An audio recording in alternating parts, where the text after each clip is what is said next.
Assalamualaikum warahmatullahi wabarakatuh. Ketemu lagi dengan aku Nimas di channel Kata Nimas Ayu.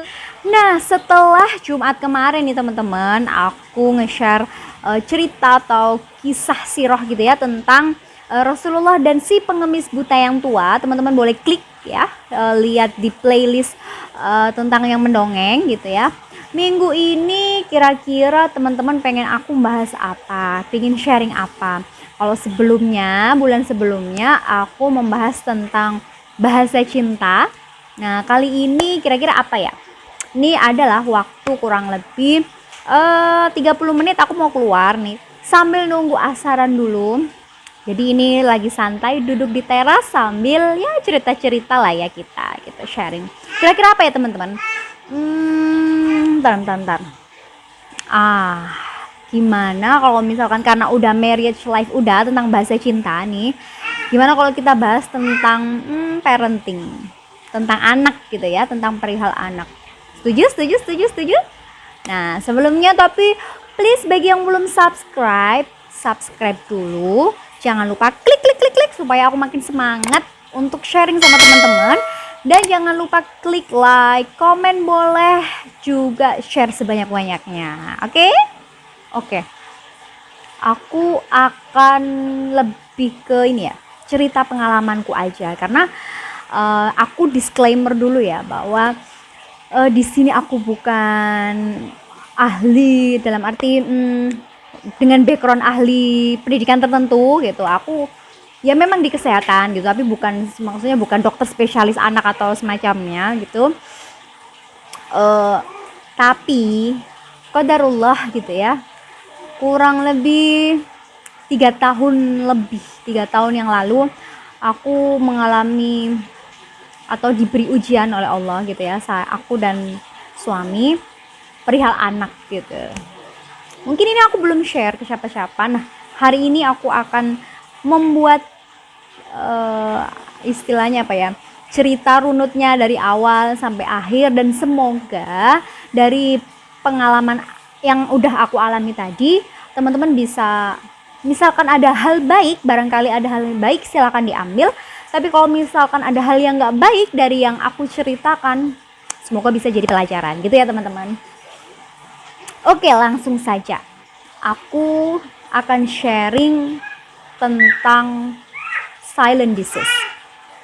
Sebelum aku cerita panjang lebar pengalaman aku dengan silent disease ini, kita ngomong dulu lah tentang anak ya, kita sharing. Kalau ngomong anak itu gimana sih gitu ya, maksudnya anak pertama. Sebenarnya ketika anak pertama itu lahir, di situ itu nggak hanya sekedar anak yang lahir, bener nggak? Kita yang awalnya labelnya atau istilahnya diri kita, status kita sebagai seorang perempuan, sebagai seorang istri. Nah, ketika anak itu lahir, kita hamil kemudian lahir, maka saat itu pula terlahirlah seorang ibu. Benar nggak? Jadi perubahan status dari seorang istri bertambah menjadi namanya ibu gitu. Artinya dia belum pernah punya pengalaman. Kita mungkin hanya belajar dari teori-teori tertentu, dari pengalaman-pengalaman seseorang mungkin yang kita dengar gitu kan. Tapi untuk mengalaminya sendiri kita belum pernah. Oleh Allah kita dibekali kemampuan yang bernama insting.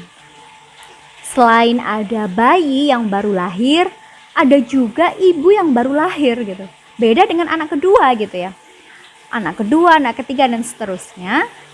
Bukan berarti tidak spesial, tetapi label ibu pertama kali itu kita dapatkan dari anak pertama gitu. Ketika anak kedua, anak ketiga dan seterusnya kita memang sudah menjadi ibu gitu kan. Ibu dari 2 anak, ibu dari 3 anak. Mungkin bedanya seperti itu. Tapi untuk yang benar-benar dari seorang perempuan, istri kemudian berubah menjadi ibu, benar-benar ibu anak pertama itu adalah ya dari anak pertama gitu. Jadi memang bagaimanapun anak pertama itu akan pasti punya kesan tersendiri, punya tempat tersendiri, walaupun nanti dia sudah punya adik misalkan ya kan, kita punya anak 2, 3 dan seterusnya. Anak pertama itu kalau saya pribadi kayak gitu ya, merasakan. Apakah bunda juga seperti itu? Anak pertama itu seperti punya tempat tersendiri gitu, jadi guru pertama. Benar-benar menjadi guru pertama kita menjadi seorang ibu. Sebanyak apapun teori yang sudah kita pelajari, pasti aja akan ada hal baru yang kita pelajari saat anak itu benar-benar lahir. Benar? Itu yang aku rasakan. Jadi sebanyak apapun teori yang udah dibaca gitu ya, dari awal tahu hamil, udah tuh belajar bagaimana cara melahirkan dengan normal, minim trauma, kemudian bagaimana menyusui dengan perlekatan yang benar, bagaimana empati gitu ya, bahkan anaknya masih di dalam perut tapi kitanya mungkin udah belajar teori ini itu macam-macam. Tapi pada prakteknya itu kadang ada hal-hal ekstra gitu yang akan kita pelajari setelah anak itu lahir. Dan siapa gurunya? Ya anak kita gitu. Tempat kita untuk saling belajar itu ya anak pertama itu, pertama kali belajar. Nah, karena anak pertama tadi itu merupakan guru pertama kita gitu ya, kan sebagai seorang ibu, anak pertama pula yang menjadi tempat kita trial and error. Itu yang aku rasain. Jadi misalkan, cara nyusuin itu gimana sih gitu ya. Kalau misalkan anak pertama gitu bener-bener harus bener-bener nggak bisa sambil merem gitu ya, posisinya harus pas dan sebagainya gitu. Nanti mungkin anak kedua, anak ketiga dan seterusnya udah pakai gaya bebas gitu. Ya kan, menyusuinya atau mungkin dari cara memakaikan bajunya, memakaikan cara memandikannya itu anak kedua, ketiga dan seterusnya itu biasanya lebih terbiasa gitu, karena kita sudah mendapat pengalaman dari anak pertama gitu. Jadi memang sangat spesial anak pertama itu punya tempat tersendiri di hati seorang ibu. Nah itu tadi sedikit tentang fakta anak pertama ya. Kalau misalkan bunda sama nggak yang dirasain? Kayak misalkan tadi yang aku bilang, anak pertama itu adalah guru pertama, adalah yang membuat status kita benar-benar terlahir menjadi seorang ibu. Tempat kita melakukan trial and error itu adalah anak pertama, dan dia punya tempat tersendiri di hati kita gitu. Apakah bunda juga sama seperti itu untuk anak pertama? Nah sekarang aku akan masuk pada pengalaman aku perihal silent disease ini. Jadi aku menikah akhir 2017, kemudian 1 bulan berikutnya alhamdulillah Allah langsung kasih rezeki hamil. Kemudian lahirlah si anak pertamaku, si Syafiq. Semua berjalan dengan normal, artinya anaknya tumbuh dengan sesuai milestone-nya. Dia juga dari segi berat badan juga aman gitu ya. Lalu kecurigaan aku itu ketika dia awal empasi, makan mau, artinya juga habis. Dan dari awal, dari umur 6 bulan itu aku empasinya start langsung, maksudnya nggak yang biasanya kan ada ya yang menyarankan ini latihan dulu kayak pura misalkan buah naga gitu, atau pisang gitu ya, pura pisang gitu. Nah itu aku nggak, aku langsung mengikuti pada saat kontrol diarahkan gitu kan, 4 bintang gitu, langsung harus ada karbo, ada protein hewani, ada protein nabati, ada sayur, dan ditambahkan lemak seperti itu. Kadang 4 bintang, kadang 5 bintang gitu. Lemak kadang aku kasih, kadang enggak, tapi paling enggak minimal itu selalu 4. Ada karbohidratnya, ada protein hewaninya, ada protein nabatinya, dan ada sayur seperti itu. Itu dari awal banget empasi, dan alhamdulillah semua lancar sampai kayaknya Syafiq itu udah mulai bosan. Jalan empasi sampai usia 7 bulan udah tuh mulai nggak habis. Ya awalnya dari nggak habis, empasi nggak habis, terus lama-lama. Nah ini juga pada saat itu sebagai ibu baru, dia mulai GTM. Melihat anak GTM itu udah kan mulai pusing nih. Jadi ya kalau yang aku rasakan dibandingkan hamil, melahirkan, menyusui, hal paling nano-nano masa pertumbuhan anak itu adalah di masa-masa empasi. Itu kalau aku ya bun. Kalau bunda apa? Boleh komen di bawah. Apakah menurut Bunda menyusui itu adalah hal yang paling perjuangan gitu? Kalau aku sih di MPASI. Jadi pada saat itu aku merasa itu adalah kesalahan pertama aku. Jadi kalau misalkan kita di MPASI itu kan ada beberapa aturan ya teman-teman, yang harusnya itu ya memang harus kita disiplin dengan hal itu. Misalkan maksimal makan harus 30 menit gitu kan, habis nggak habis, kalau udah lewat 30 menit udah jangan dikasih lagi. Terus kemudian anak harus makan sambil duduk, nggak boleh sambil keliling gitu ya, sambil ngeliatin video HP gitu. Terus kemudian dikasih pengalihan semacam mainan. Lalu jam makannya setiap hari itu diusahakan selalu berulang dan sama gitu. Kalau misalkan hari ini dia makan jam 7, ya besok jam 7 pagi gitu. Kemudian snack misalkan jam 9, jam 10 ASI, jam 12 makan siang, dan begitu seterusnya. Agar anak itu apa? Harapannya anak itu bisa belajar, oh kalau jam segini itu aku waktunya makan. Kesalahan yang aku sadari setelah semuanya berlalu dan kemudian aku coba, oh ini loh kesalahanku ternyata ketika di anak pertamaku. Pada saat itu kayak mulai dikasih mainan tuh, kasih mainan. Terus kemudian sambil kayak digendong. Udah mulai lepas tuh aturannya ya kan, udah mulai karena ngelihat anak gak mau makan gitu, karena anak gak mau makan terus nangis gitu, GTM parah. Nah sehingga pada saat itu udah tuh mulai menyerah tuh, udah mulai menyerah, sambil gendong, sambil diliatin diliatin ikan, diliatin kucing, apa tuh betul kucing gitu ya, misalkan ada tuh kucing sambil jadi dia nggak sadar kalau dia lagi makan gitu. Kadang kalau terus dikunyah dia sadar dilepeh gitu, karena emang dia lagi lagi nggak mau makan gitu. Nah kesalahan aku yang pertama itu, jadi memang pada bulan ke-7 anaknya udah mulai GTM, dan aku udah mulai menghalalkan cara lain di luar itu tadi, di luar aturan makan tadi itu teman-teman. Nah setelah itu inget lagi kan, kontrol ke dokter, dibilang ini maksudnya harus sesuai aturan gitu, anaknya jangan dikasih kendor, apalagi kayak ini yang paling sering, waktunya makan tapi anak minta susu, minta minum, minta nenen. Nah itu aku kasih pada saat itu karena nggak tahu ya, aku kasih. Nah akhirnya tuh menjadi lingkaran setan gitu. Kenapa kok yang sampai begitunya gitu? Karena anak akhirnya nggak belajar gitu, akhirnya anak akan membuat itu sebagai senjata. Kalau dia lapar, dia nggak makan nasi, dia akan minum susu.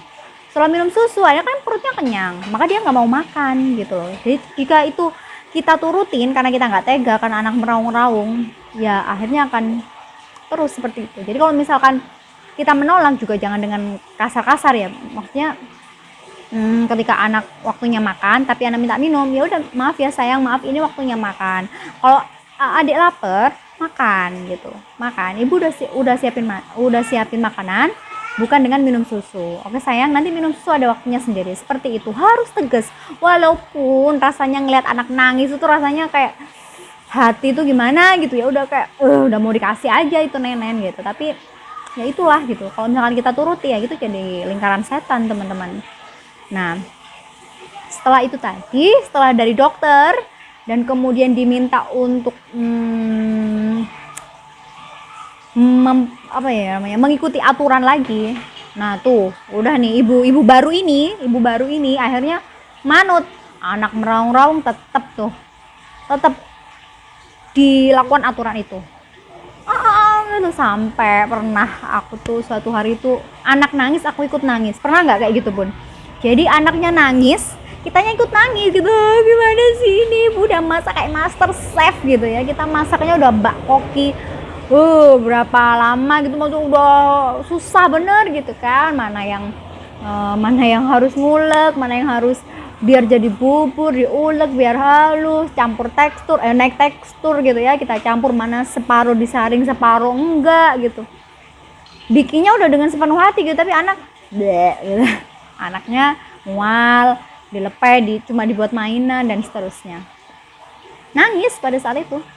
Pada bulan ke-7 tuh udah bener-bener 1 bulan MPASI tuh udah nangis, stres pada saat itu karena anak mau makan, karena anak GTM parah.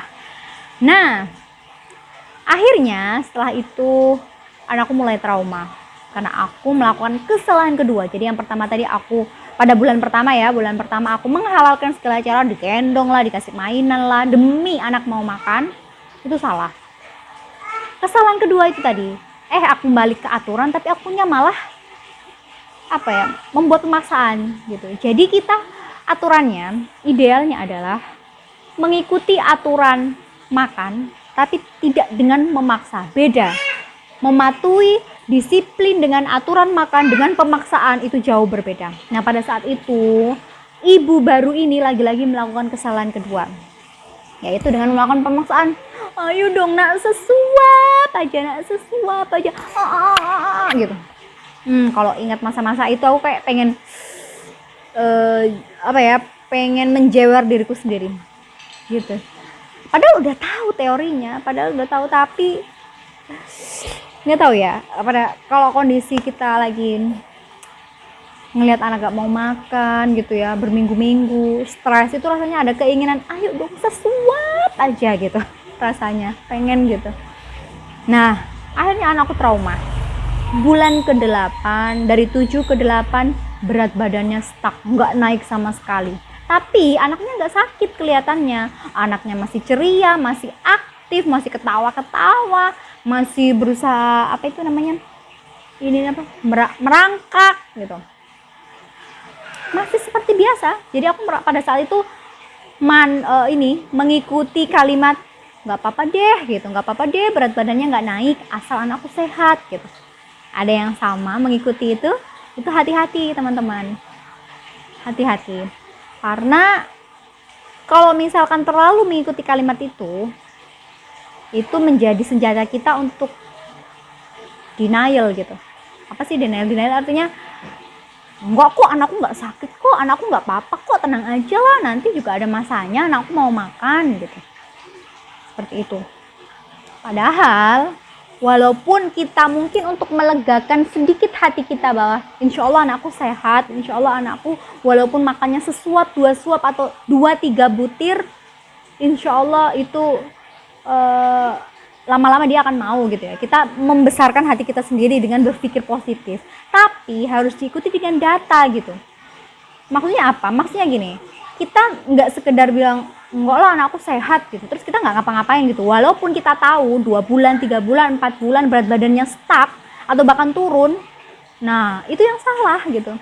Artinya kalau pada saat itu ya kasusnya Safik itu 7 ke 8 stuck, 8 ke 9 stuck nggak naik, yang harusnya naik 300 gram per bulan itu udah ketinggalan 600 gram. Jadi grafik berat badannya tuh dari dia naik bulan ke-7 udah mulai sama, turun sampai mendekati grafik warna kuning. Jadi kalau misalkan di berat badan itu siklusnya kan di grafiknya itu teman-teman warnanya kan ada hijau tua, hijau muda, kuning sama merah ya kan. Nah, itu udah hampir mendekati kuning teman-teman. Nah, disitulah insting sebagai seorang ibu aku merasa anakku ini ada sesuatu. Karena dikatakan di buku itu, jika ada catatannya kan di bawahnya itu, di grafiknya itu 2 bulan berat badan anak stuck, artinya tidak naik sesuai dengan kenaikan berat minimal, maka bawalah ke tenaga kesehatan gitu ya untuk diperiksa. Tuh, aku membawanya pada bulan ketiga. Jadi dari 7, 8, 9 tuh berat badannya itu langsung set gitu. Karena dia waktu itu sempat sakit atau tumbuh gigi, jadi nggak naik malah turun berat badannya. Nah, pada saat itu aku merasa anakku ini ada sesuatu, walaupun kelihatannya dia nggak sakit, dia masih ceria, dia nggak demam, bapil itu jarang pada saat itu, bapil jarang, dia nggak demam, dia juga nggak lemes, tetap ceria, tetap lincah gitu. Jadi kalau bagi yang nggak ngeh gitu ya, merasa bahwa enggak kok anakku sehat gitu. Tapi pada saat itu aku udah ada insting, biasanya ibu itu diberi anak itu sambil diberi insting gitu ya. Kalau misalkan ada sesuatu yang gak beres sama anak, biasanya insting kita itu nyala gitu Kak. Anakku ada yang gak beres nih gitu. Benar teman-teman. Ketika usia 9 bulan aku bawa ke sana, kemudian ditanyai macam-macam sama dokter. Perihal bagaimana awal mulanya gitu ya. Kemudian dokter menjelaskan, Ibu, kita nanti arahnya akan men-screening anak ini. Dan yang kedua memperbaiki cara dan aturan makannya gitu. Karena dari cerita aku udah kacau kan, MPASI aku dari umur 7 itu udah kacau. Ya memang harus diulang dari awal gitu untuk memberikan anak ini memberikan anak aturan makan yang baik dan benar tanpa pemaksaan gitu. Bahwa makan itu menyenangkan gitu. Nah, akhirnya dijelaskan sama dokternya. Ini arahnya nanti akan kita screening 3 hal. Ada kemungkinan defisiensi besi atau ADB. Yang kedua adalah ISK, infeksi saluran kemih. Dan yang ketiga adalah TB atau TBC. Ini arahnya ketiga. Terus ditanyai di rumah ada yang merokok enggak? Terus dia sering keluar enggak? Kita punya supir enggak? Supir keluarga. Terus kita punya ART enggak gitu. Jadi diteliti satu-satu sama dokternya. Nah, setelah dokter tahu ya kan, menanyakan riwayat, ternyata tidak ada yang merokok, kemudian tidak punya asisten rumah tangga dan lain sebagainya, artinya hanya ada ayah dan ibu yang sama-sama bukan perokok gitu. Akhirnya dokter ke kemungkinan pertama, jadi diminta tes lab untuk dilihat kemungkinan pertama, yaitu ADB, anemia defisiensi besi. Jadi pada saat itu dilihat stok zat besi melalui laboratorium. Setelah dicek ternyata benar, kandungan zat besi dari si Syafiq pada saat itu kurang gitu.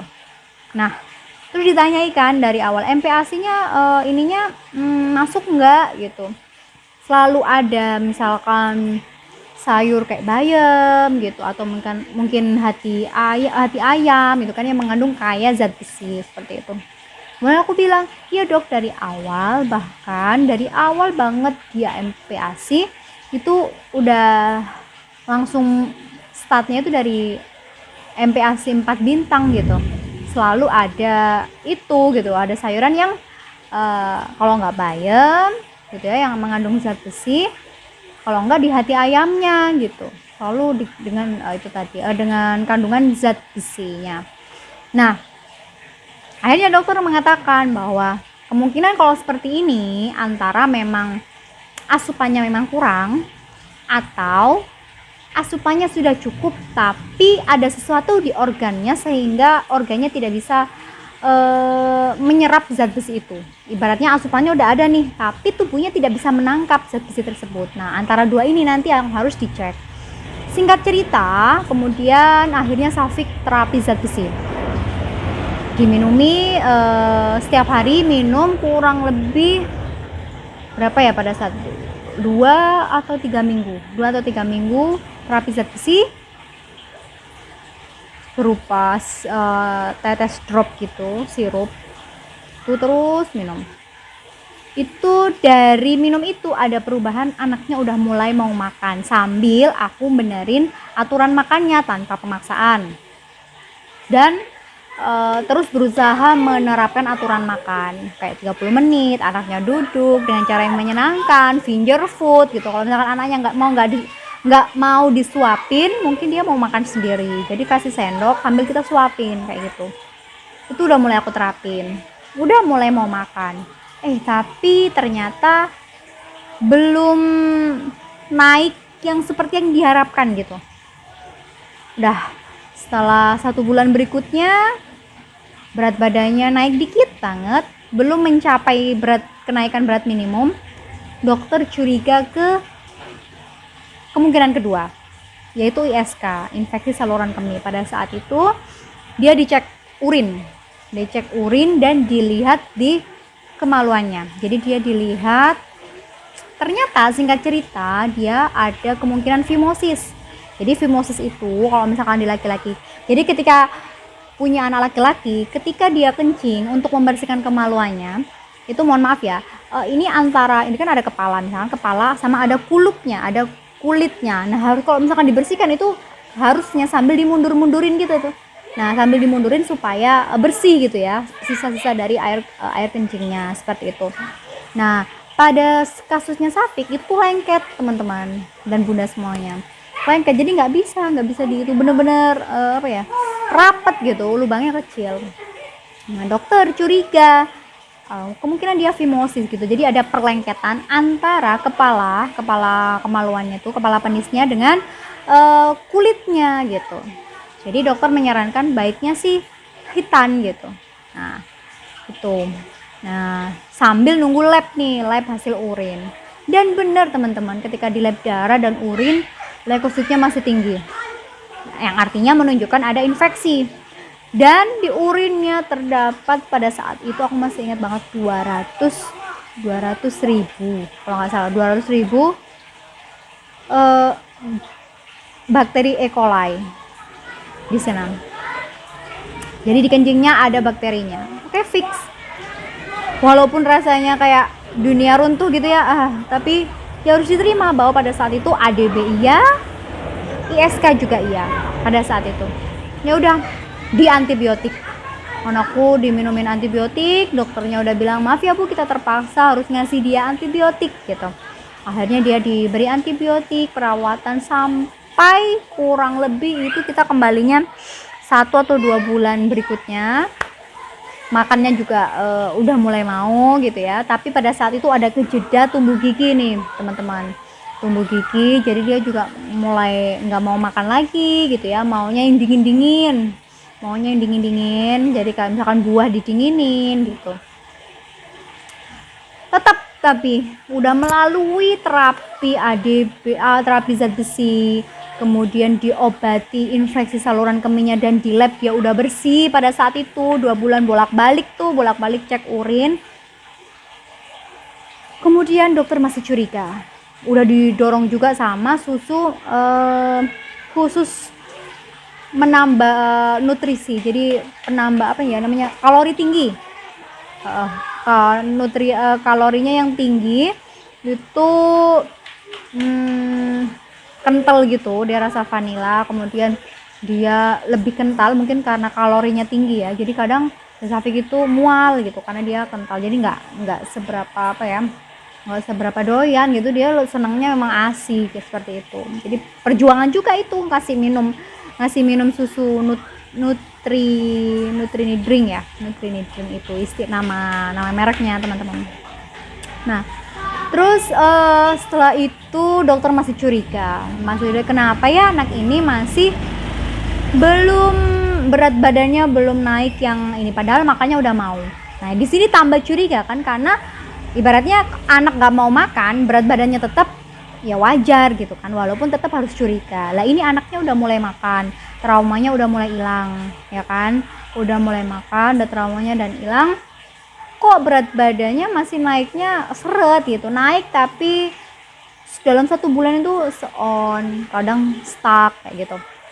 Jadi akhirnya dokter terpaksa, walaupun tuh dari riwayatnya nggak ada yang merokok, nggak ada sekitarnya yang sakit TB dan lain sebagainya, dokter tetap melakukan screening TB teman-teman.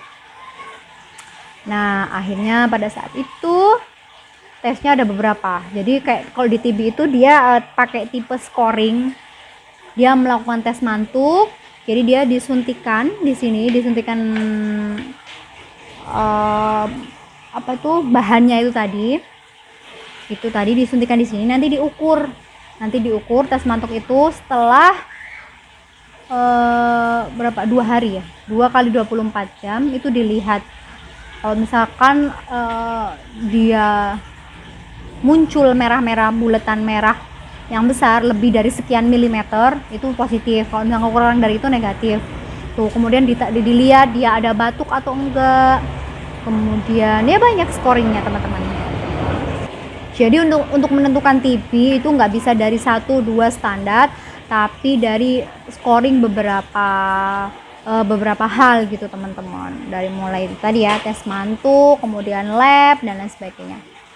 Sampailah sama ronsen juga, sama ronsen dilihat apakah ada bercak-bercak seperti kabut-kabut di paru-parunya itu juga.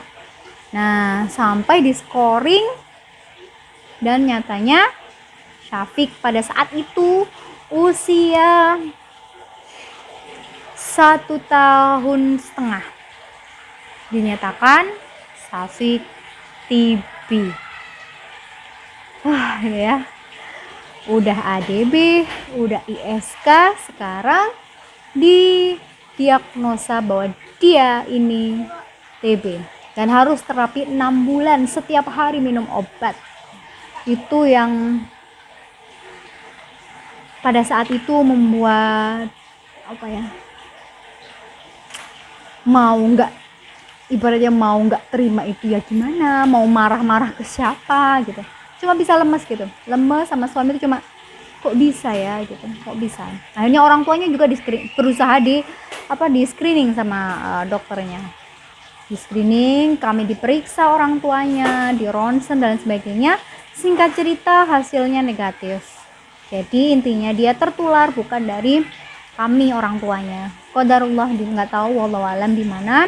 Qadarullah yang nyatanya itu terjadi. Banyak banget teman-teman kejadian kayak begini tuh. Orang tuanya bukan perokok, kemudian orang tuanya bukan pembawa TB, tapi anaknya kena gitu.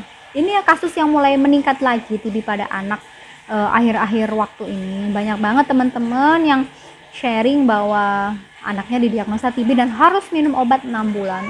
Itu dari hari pertama dia minum obat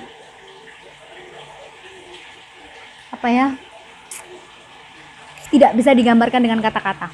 Ayahnya itu suamiku itu sampai nangis gitu, nangis. Andai bisa ditukar gitu, andai bisa ditukar aku aja yang minum gitu, tapi nggak bisa. Kalau misalkan muntah itu harus diulang gitu, karena itu nggak boleh putus gitu. Jadi pada saat itu tuh aku ingat banget hari pertama Syafiq minum itu, sampai saking dia nggak maunya minum obat itu giginya itu sampai ditahan gini, sampai dia minum itu giginya disatuin sampai bergemeretak gitu. Ampun ibu ampun gitu. Kalau mengingat masa-masa itu tuh sedih banget. Setiap hari kita pergi kemana harus minumi anak obat setiap hari selama 6 bulan. Tidak sampai di situ teman-teman, jalan bulan keempat tiba-tiba dia muntah, minum obatnya muntah, diulangi sampai 3-4 kali obatnya muntah. Ternyata setelah kita periksakan, dilihat fungsi hatinya, ternyata hatinya nggak kuat. Jadi dia minum setiap hari. Jadi ada anak tertentu itu yang kuat sampai akhir, tapi Syafiq nggak kuat. Pada saat itu hatinya nggak kuat, SGOT dan itunya udah tinggi banget pada saat itu, sehingga dia harus rawat inap dan diberhentikan sementara obat TB-nya itu. Yang sampai saat itu kita nggak tahu tertularnya dari mana. Apakah saat kita naik pada saat itu, apakah kita di kereta ataukah gimana, kita nggak tahu. Sampai sekarang masih nggak tahu jawabannya gitu, karena aku dan Syafiq pun juga tipe-tipe yang jarang keluar, bener-bener orang rumahan, paling cuma sore jalan-jalan, itu pun di ruangan terbuka gitu, jarang yang kerumunan. Kita nggak seneng sama kerumunan, tapi ya wallahu alam gitu, ternyata itu bisa terjadi gitu. Itu masih menjadi tanda tanya besar, dia dapat dari mana gitu. Jadi kalau misalkan TB anak itu, yang hanya bisa menularkan itu adalah dari orang dewasa yang sakit TB paru-paru. Jadi kalau misalkan dia udah nulari anak itu nggak bisa nulari ke orang. Jadi anak TB anak itu nggak bisa menularkan ke orang lain. Jadi dia hanya sebagai penerima aja gitu. Kasihan kan makanya gitu. Kasihan dari dia sakitnya masih kecil ya kan. Kasihan juga dari pandangan orang-orang kalau misalkan pada saat itu tahu Syafiq itu TB, ya rada jaga jarak gitu. Bagi yang nggak tahu, belum tahu ilmunya, dikiranya akan menularkan gitu, padahal enggak, itu enggak. Udah dikonfirm ke dokter juga bahwa yang menularkan itu hanya TB paru pada orang dewasa, seperti itu.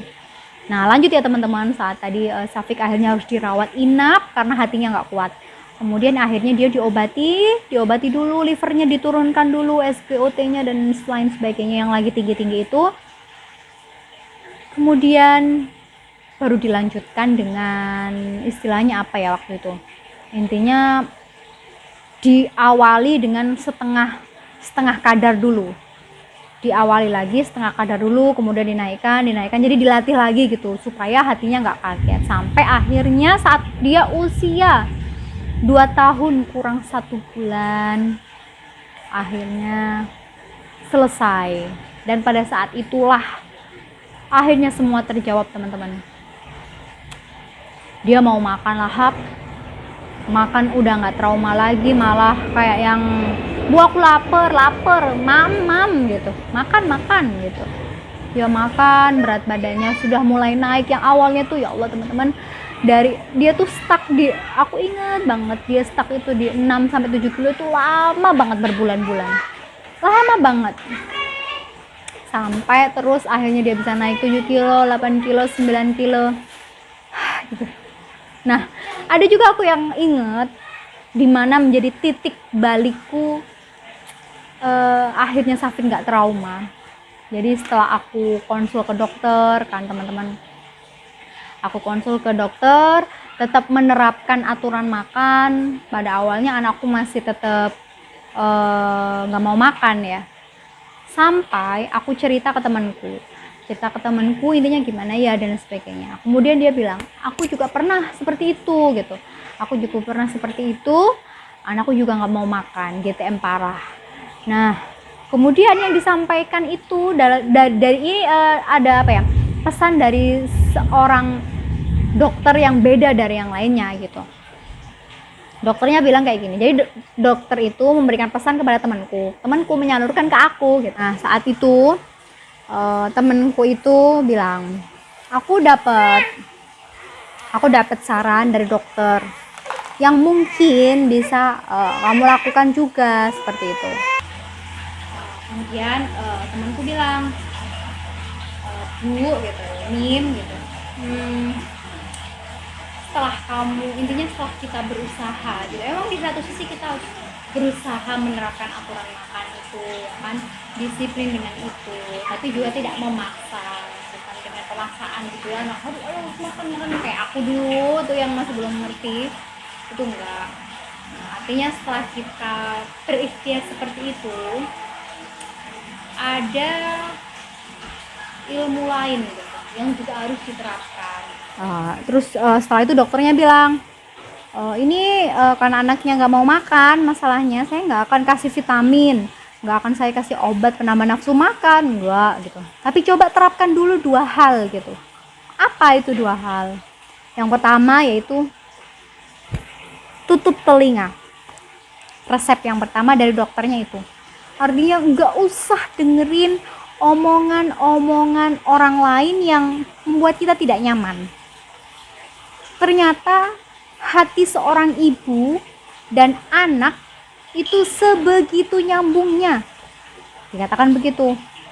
Jadi nggak usah dengerin kalau misalkan ada omongan yang kurang enak gini-gini, udah tutup telinga aja gitu, karena tangan kita cuma 2, kita nggak bisa nutup semua mulut-mulut yang mungkin nyinyir sama kita, yang mengomentari kita A, B, C, D, E.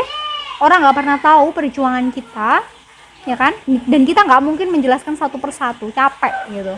Maka yang kita lakukan adalah 2 tangan ini untuk menutup telinga kita gitu, asalkan tetap ya kita berjalan sesuai dengan panduan yang ahli gitu, nggak sekedar tutup telinga terus nggak mau dengerin nasihat dari yang ahli gitu, kan juga salah juga gitu kan. Jangan disalahartikan gitu loh teman-teman.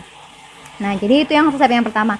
Yang kedua, ibu berbahagialah, pesannya seperti itu. Karena ketika ibu stres, anak itu jadi perasaannya nggak nyaman. Namanya perasaan nggak nyaman, itu dia nggak akan nafsu makan. Tapi kalau ibu bahagia, tapi kalau ibu juga bersemangat bahwa ini adalah apa ya, momen makan itu adalah momen yang menyenangkan, maka anak insya Allah juga akan nyambung gitu. Itu benar, maksudnya kalau dipikir-pikir ya emang ya, kayaknya sih selain anakku yang trauma, aku juga gitu sebagai yang pembuat dan pemberi makanan itu juga ikut trauma karena anaknya wak mual dan lain sebagainya gitu loh teman-teman. Itulah akhirnya terus aku merasa apa ya, ketika dikasih tahu itu tuh langsung yang aku lakukan ya dua hal itu, sambil aku sebagai orang muslim aku percaya bahwa semua itu nggak ada yang kekal gitu kan, pasti semua itu terlewati. Hari ini nangis besok bisa ketawa, hari ini ketawa besok bisa nangis gitu kan. Jadi artinya pada saat itu walau aku menangis ibaratnya aku lagi sedang bersedih, tapi pasti akan ada keindahan setelah ini gitu. Aku cuma berdoa, yang aku baca itu adalah Asmaul Husna, salah satu nama Allah yang artinya yang maha pembuka gitu, yang maha melembutkan, ya Latif itu juga, ya Fattah juga yang maha membuka gitu ya. Aku baca terus, ya Fattah, ya Fattah, ya Fattah, ya Latif, ya Latif, lembutkan hati anakku ya Allah untuk mau makan. Ya Fattah, ya Fattah, ya Allah bukakanlah ya Allah lambung anakku supaya lapar ya Fattah. Itu aku sebut terus sambil nangis yang benar-benar, ya Allah aku sudah berusaha, izinkan aku apa ya, fokus hanya pada memang kewajibanku gitu. Jangan sampai hatiku ini merisaukan hasilnya gitu, karena hasil itu kan Allah kan yang menentukan, kita kan hanya berdoa dan berikhtiar seperti itu. Jadi aku cuma ya Fattah, ya Fattah, ya Fattah sambil melihat anakku. Hingga benar teman-teman, di momen tertentu aku inget banget siang-siang anakku nggak mau makan, sebelumnya pagi nggak mau makan, aku lemes, akhirnya aku makan. Waktu itu masak sop sama telur, sambil ngeliatin anakku makan sama ya Fattah gitu, ya Latif, meminta agar Allah itu melembutkan dan membukakan hati anakku gitu. Dan ternyata benar, itu salah satu kejadian luar biasa yang kalau Allah udah berkata kun fayakun gitu ya terjadi gitu. Tiba-tiba anakku datang yang kemarin itu nggak mau makan teman-teman, nggak mau makan benar-benar, tiba-tiba mendekatin aku, bilang gitu. Aku suapin, dia mau makan, pegang sendok sendiri, makan sendiri. Allahu Akbar. Di saat itu aku kembali menemukan kembali ditunjukkan kebesaran Allah gitu, bahwa kita nggak ada apa-apanya gitu. Kita menghadapi masalah apapun, lapornya ke siapa dulu gitu, ke Allah dulu harusnya, kayak gitu. Itulah salah satu kejadian aku yang bener-bener kayak kemarin gimana gitu, kemarin kesusahan, tiba-tiba Allah nolong set gitu, langsung mau makan. Nah jadi itu perpaduan antara semuanya ya, doa iya, kemudian usaha, saran dari dokter dilaksanakan iya gitu, dan berakhirlah semuanya teman-teman di saat Syafiq itu umur hampir 2 tahun kurang sebulan. Alhamdulillah semuanya selesai.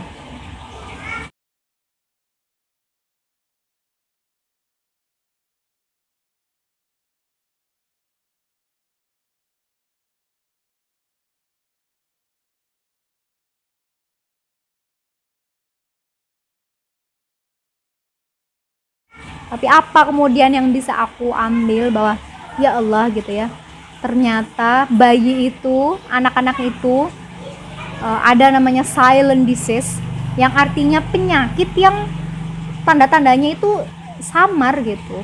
Kalau orang nggak sadar dikira anaknya sehat, padahal anaknya sedang sakit gitu. Itu ada 3 tadi, dan semuanya anakku ngalami qadarullah. AGB, ISK, dan TB, semuanya udah kami bolak-balik rumah sakit, sampai kadang suamiku cuti, kadang namanya merantau ya, mau nggak mau demi anak udah berangkat pulang, walaupun rumah sakitnya lumayan dari rumahku jaraknya gitu, tapi aku memberanikan diri bawa bayi gitu. Itu pertama kali aku berani pergi di kota perantauan itu ya karena anakku gitu, karena untuk perjalanan mengobati anakku gitu. itulah ya namanya perantau ya, kuat nggak kuat harus dijalani gitu, harus tatang ya. Mungkin itu cara Allah untuk membuat aku bisa lebih mandiri, bisa lebih berani gitu. Nah, dari sharing yang udah aku sampaikan nih teman-teman, paling nggak sih aku berharap ada 4 hal gitu yang bisa menjadi pelajaran dari sharing aku pada hari ini gitu. Apa aja itu 4 hal itu? Ternyata setelah dirunut, dokter menanyakan pada saat hamil apakah ibu mengalami stres ya. Jadi benar teman-teman, singkatnya itu ketika aku hamil Syafiq itu ada sebuah ujian gitu ya, ujian yang menimpa kami pada saat itu, dan jujur itu cukup menyita pikiran hati pada saat itu. Oke teman-teman, ini sambil nih ya, si anak bungsu lagi nempel. Jadi aku lanjutin. Singkatnya seperti itu, ada sedikit yang menyita pikiran dan hati pada saat itu, sehingga memang dari awal kehamilan sampai mau hampir melahirkan, bahkan setelah melahirkan itu juga cukup membuat stres gitu ya. Jadi penting banget, pelajaran yang pertama adalah selama hamil usahakan memang jauh dari stres ya, kadang kita nggak tahu ya ketika kita hamil kemudian ada ujian apa gitu. Ternyata itu sebegitu berpengaruhnya teman-teman. Jadi ibu hamil yang mengalami stres itu bisa jadi memang anaknya imunnya bisa lebih rendah seperti itu, jadi mudah sakit dan lain sebagainya. Mungkin ada kelainan lain, itu juga bisa dari ibu yang mengalami stres ketika hamil itu. Lalu pesan yang kedua adalah walaupun kita sebagai ibu gitu ya, terus belajar gitu ya, banyak teori kayak nggak ada habisnya, tapi tetap aja berasa kurang ya nggak? Kita belajar tapi masih ada gitu kalau misalkan hal-hal itu yang nggak ada di teori gitu loh. Itu nggak apa-apa, maksudnya tetap kita harus sebagai seorang ibu, walaupun masih banyak banget hal yang belum kita pelajarin gitu, tapi tetap yuk bareng-bareng kita terus bersemangat dan haus untuk terus belajar parenting gitu, untuk belajar tentang apapun tentang menjadi seorang ibu yang baik gitu. Entah itu kalau misalkan dulu ya aku dulu saat hamil itu kan yang dipelajarin kayak apa yang tadi aku sebutin, kayak bagaimana melahirkan normal, minim trauma, bagaimana menyusui perlekatan yang baik, bagaimana membuat MPASI yang BB booster gitu kan teman-teman, terus bagaimana stimulasi milestone anak usia sekian gitu. Bahkan ternyata kita pun juga perlu untuk tahu apa sih penyakit-penyakit yang biasanya menyerang anak, termasuk silent disease ini. Itu juga banyak orang tua itu yang masih ada yang udah melek gitu ya, ada yang juga belum tahu gitu bahwa anaknya sebenarnya sakit tapi dikiranya nggak sakit gitu. Ini juga ngeri gitu kalau misalkan silent disease ini. Kalau misalkan udah kayak demam gitu kan ya ketahuan kan, demam langsung dibawa dikasih obat, dibawa ke dokter dan sebagainya gitu, karena ketahuan ada tanda-tandanya lah. Kalau silent disease ini samar gitu, benar-benar samar kalau nggak benar-benar kita screening nge-lab atau gitu bahwa berat badannya ini stuck gitu, udah nggak sesuai dengan kenaikan berat minimal gitu. Jadi hati-hati banget, berat badan pada anak itu benar-benar harus kita perhatikan sebagai orang tua gitu. Kalau misalkan ada stuck-stucknya, ada turun-turunnya dan grafiknya udah mulai nggak oke, kita harus segera mencari apa gitu penyebabnya gitu. Jangan denial bahwa udahlah nanti ada masanya, udahlah gitu, seperti itu. Jadi terus belajar gitu ya, terus belajar walaupun kayaknya nggak ada habisnya gitu, walaupun dipelajarin gitu. Yang ketiga adalah percayalah pada insting kita sebagai ibu.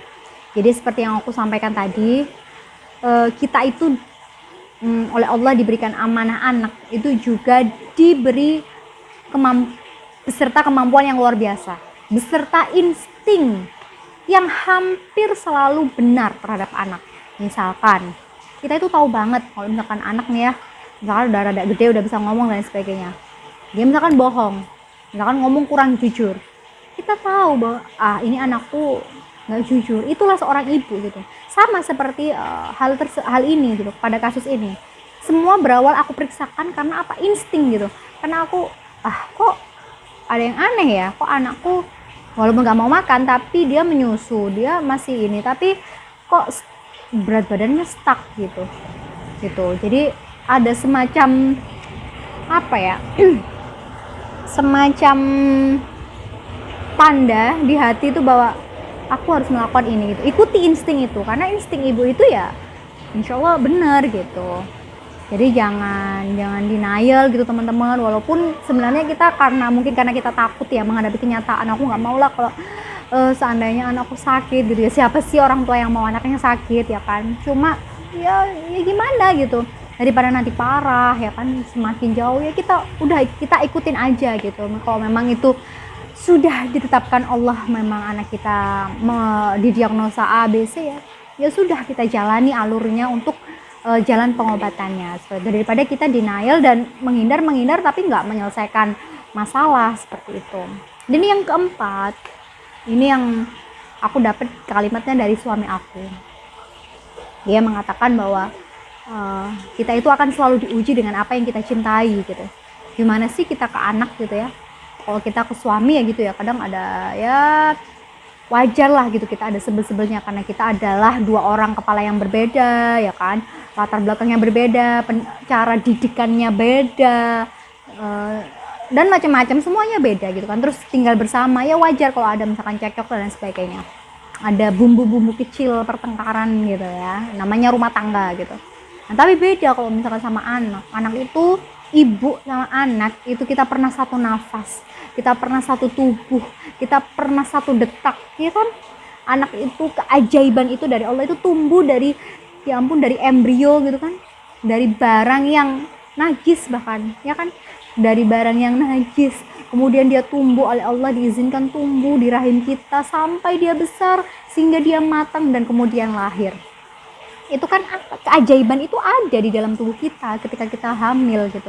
Kemudian dia keluar, jadi rasa cintanya itu nggak bisa digambarkan ya kan. Maka ya bener aja gitu bahwa anak kita adalah ujian. Kalau kita terlalu mencintai pasangan kita, dia juga ujian bagi kita gitu. Semuanya kita akan diuji dengan apa yang kita cintai gitu. Jadi maksudnya artinya apa? Kenapa aku menyampaikan ini? Agar kita juga bersiap gitu, bahwa ketika kita diuji, misalkan anak kita gitu ya, kepada anak kita, dan hal itu terjadi pada anak kita nggak berputus asa gitu. Memang ya sunnatullahnya memang seperti itu gitu, bahwa kita akan diuji terus. Namanya hidup dunia ya tempatnya diuji gitu kan, tempatnya kita diuji, apalagi dengan orang yang begitu kita cintai gitu. Maka ya itulah gitu, ujian datang kepada orang yang kita cintai itu, seperti itu.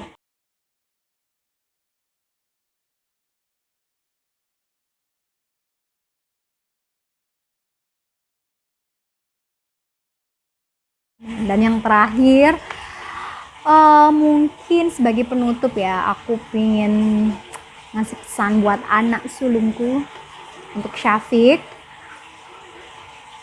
Mungkin suatu saat nanti ketika dia besar, dia bisa melihat kembali ceritanya pada saat dia masih kecil, bagaimana perjuangan kita bertiga pada saat itu, ayah, ibu, dan kamu nak, ya kan.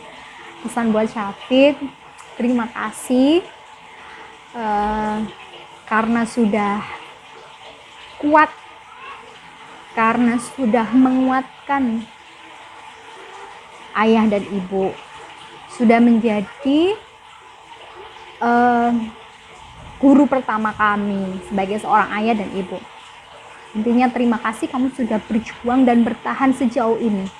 Kamu anaknya adalah anak yang unik dan istimewa, dan akan punya tempat tersendiri di hati ibu. I love you anakku, anak sulungku. Terima kasih anak.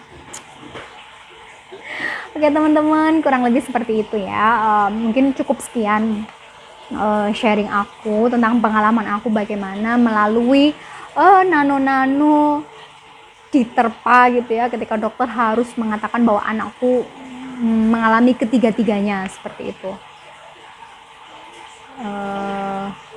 Dari apa yang aku ceritakan, semoga para bunda semua, juga teman-teman yang di sini yang mungkin calon ibu, bisa mengambil hal yang sekiranya baik gitu ya. Jika ada yang hal baik menurut teman-teman, ambillah gitu, ambillah.